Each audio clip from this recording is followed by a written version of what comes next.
Mr. Speaker, on Friday, I visited a community health center in Worcester, Massachusetts. There, at a place dedicated to healing those in their community, I met one of their patients. He was a 42-year-old Muslim refugee from Baghdad who arrived in the United States this past November. He, his wife, and his children spent 3 years in a Turkish refugee camp fleeing their home country. His family had been targeted in Iraq.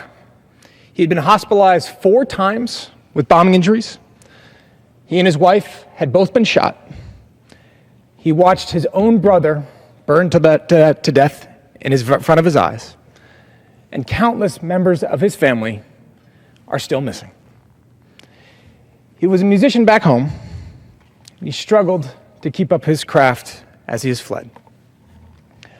A doctor in that health center managed to track down a used trumpet and presented it to that man as a gift.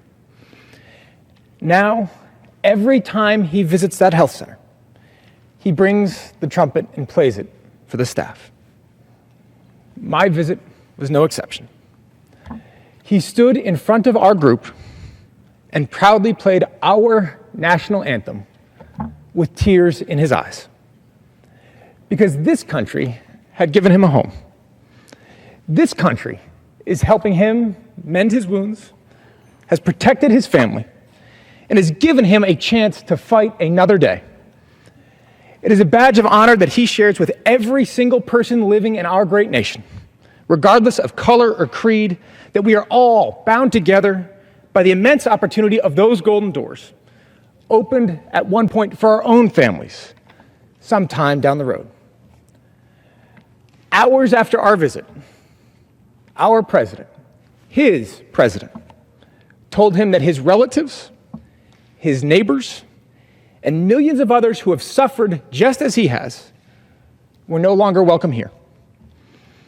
To Samir Askari, a 30-year-old doctor traveling to Boston to study cures for tuberculosis, he closed the doors.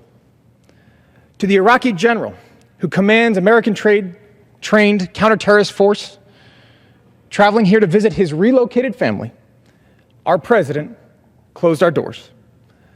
To all of the 21.3 million refugees worldwide, the leader of our free world told them that their pain and their suffering was not his problem, and he closed our doors.